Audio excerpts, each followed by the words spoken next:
जिंदगी मिलने के बाद किसी भी इंसान का सबसे पहला रिश्ता उसका खुद से होता है। यानी हर इंसान को अपनी जिंदगी बेहतर स्वास्थ्य और सम्मान के साथ जीने का अधिकार है, मगर इसी स्वास्थ्य के अधिकार का कोई हनन तो नहीं कर रहा है। जवाब है हाँ, कर रहा है, क्योंकि आसमान से दिल्ली वासियों के लिए हवा में फ्री का पॉइजन एक्सपोर्ट हो रहा है। देखिए, पॉइजन यानी कि जहर एक्सपोर्ट हो रहा है। प्रदूषण की मार इस साल बहुत पहले से ही पड़ना शुरू हो गई। यमुना घाट की तस्वीरें मलेशिया के ग्लेशियर जैसी दिखाई पड़ रही हैं। वैसे तो ये तस्वीरें हर साल की कहानी है, मगर दिल्ली में इसे ठीक करने वाले जिम्मेदारों के चेहरे जो है वो बदल गए हैं। कल तलक सवालों के घेरे में केजरीवाल थे, अब निशाने पर सीएम आतिशी हैं, लेकिन बयानबाजियां फिर भी वहीं घिसी पिटी हैं। बीजेपी का आरोप है कि 10 साल में आम आदमी पार्टी की सरकार ने दिल्ली को गैस चेंबर बना दिया, तो वहीं आम आदमी पार्टी कह रही है कि Haryana government is only responsible and concerned for the same, यानी कि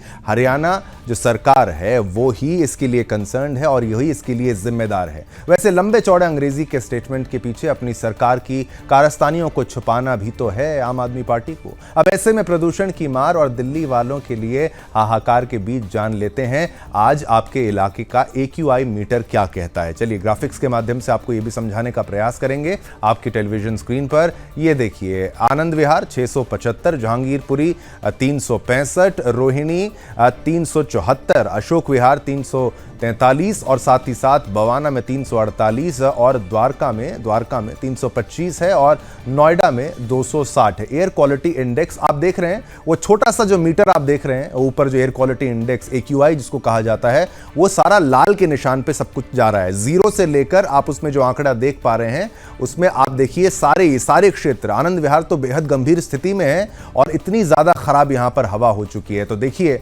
आपने अपने इलाके का हाल तो जान लिया अगर आप दिल्ली NCR में रहते हैं। अब इस मामले को लेकर लोगों का क्या कहना है और दिल्ली की सरकार का क्या पक्ष है और बीजेपी के क्या आरोप हैं, सब कुछ आपको दिखाएंगे। पहले आप पक्ष जान लीजिए मेरे सहयोगी दिव्या की मदद से। और मैं फिर से वही कहूंगा कि भाई ग्लेशियर मलेशिया में नहीं है, लेकिन वही तंज है हमारा कि देखिए ऐसी तस्वीरें यहां पर आ रही हैं।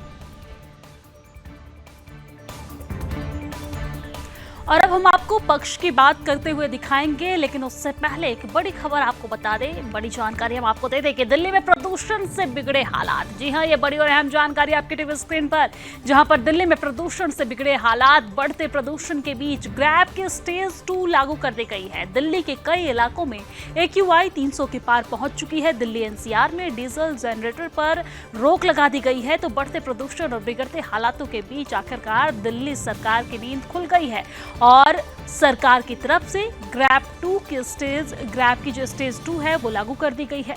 लेकिन अब आइए आपको दिखाते हैं कि आखिरकार ग्रैब के स्टेज 2 क्या है और किस कंडीशन में इसे लागू किया जाता है, किन किन चीजों पर अब रोक रहेगी। ग्राफिक्स के माध्यम से आपको हम दिखाते हैं और समझाते हैं। तो अब ग्राफिक्स में ग्रैब 2 से सुधरेंगे हालात और क्या क्या हालात है वो भी हम बताएंगे और किन कंडीशन में। तो आपको बता दें कि आज सुबह 8 बजे से ग्रैब 2 लागू कर दिया गया है। सड़कों पर वैक्यूम स्पिंग पॉल्यूशन के हॉटस्पॉट की पहचान है। दिल्ली NCR में डीजल जनरेटर पर रोक रहेगी। सड़कों पर पानी का छिड़काव किया जा रहा है। पार्किंग फीस बढ़ाई जाएगी। और अब इन सब के बीच दिल्ली सरकार ने फिर से पूरे प्रदूषण के मकड़जाल के लिए हरियाणा को दोषी ठहराया है। तो जरा सुन लेते हैं उन आरोपों को भी जो आम आदमी पार्टी की तरफ से हरियाणा के लिए मढ़े गए हैं।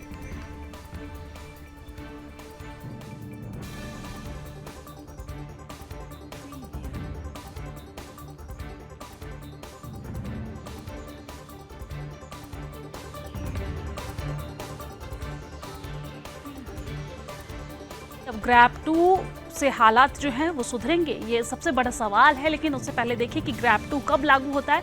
तो आज सुबह 8 बजे से ये लागू हो गया है ग्रैब 2। सड़कों पर वैक्यूम स्पिनिंग लागू रहेगा। पॉल्यूशन के हॉटस्पॉट की पहचान की जाएगी। दिल्ली NCR में डीजल जनरेटर पर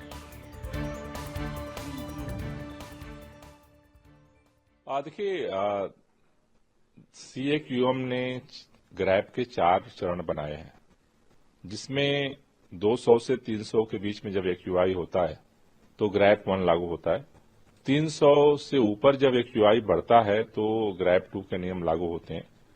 चूंकि AQI 300 के आगे बढ़ रहा है, इसलिए अब पूरे उत्तर भारत में एनसीआर में ग्रैप 2 के नियम जो है वो आज से लागू कर दिए गए हैं। जिसका मकसद क्या है? मकसद ये है कि चूंकि मौसम जब विपरीत हो रहा है, पोल्यूटेंट हैं जो प्रदूषण के कण हैं वो वायुमंडल में नहीं जा रहे हैं, तो कैसे जो सोर्सेज है उनको कंट्रोल किया जाए। और उसके लिए ग्रैप 1 से ग्रैप 2 में मुख्य तौर पर 5 नए पहलकदमियों को जो है वो शामिल किया गया है, जिसमें पहला जो डस्ट पोल्यूशन को कंट्रोल करने के लिए वाटर स्प्रिंकलिंग का जो काम था, पानी का छिड़काव था, खासतौर से हॉट स्पॉट्स पे अब जो है डस्ट सेपरेशन का पाउडर मिला करके छिड़काव किया जाएगा, जिससे कि देर तक वो मिट्टी जो है वो दबी रहे। दूसरा जो RWAs हैं उनको हीटर प्रोवाइड करना है, जिससे कि लोग बायोमास बर्निंग न करें, आग न जलाएं। तीसरा जो डीजल के जनरेटर सेट हैं उनको रेगुलेट करने के लिए निर्देश दिया गया है। चौथा जो मेट्रो है, बस है, उसकी फ्रीक्वेंसी बढ़ाने का निर्देश दिया गया है। और पांचवा पार्किंग शुल्क उसको बढ़ाने का, जिससे कि लोग प्राइवेट गाड़ियां जो है वो ज्यादा न बाहर लेकर के आए।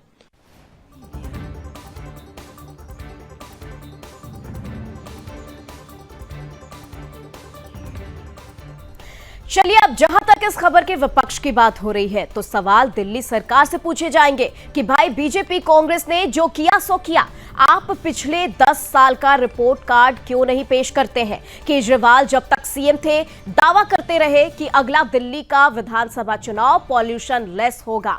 कुर्सी से केजरीवाल हट गए, प्रदूषण दिल्ली की आबो हवा से नहीं छटी है।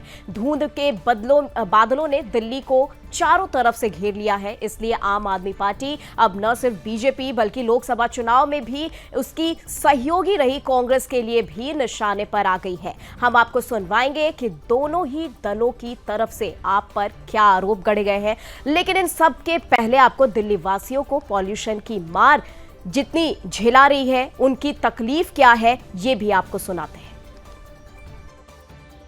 हम लोग जो है एनसीआर रीजन के लिए सुप्रीम कोर्ट के गाइडलाइन के तहत हम लोग वहां पर सीएनजी बस चलाते हैं, हम लोग इलेक्ट्रिक बस चलाते हैं, हम लोग जो है यदि डीजल में बस होता है तो हम लोग यूरो 6 बस चलाते हैं। और इस तरह की कोई भी और बसें हमारे पूरे एनसीआर क्षेत्र में नहीं चलता। केवल दिल्ली ही नहीं, पूरे एनसीआर को एक अलग जोन में माननीय उच्चतम न्यायालय के गाइडलाइन। देखिए, आपको मालूम है कि चंडीगढ़ की प्रतिनिधित्व करने से पहले मैं श्री आनंदपुर साहब से सांसद था और वो एक पूरी तौर से ग्रामीण लोकसभा संसदीय क्षेत्र है।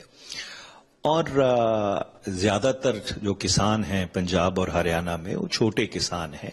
पंजाब में 86% किसान ऐसे हैं। Sir Hariom Kumar sir. हाँ सर, जॉब करते दिल्ली में। सर गलत बात है सर, ऐसा नहीं होना चाहिए सर। इसमें सर सफाई का ध्यान रखना चाहिए सर। गवर्नमेंट को करना चाहिए सर, सफाई करनी चाहिए सर।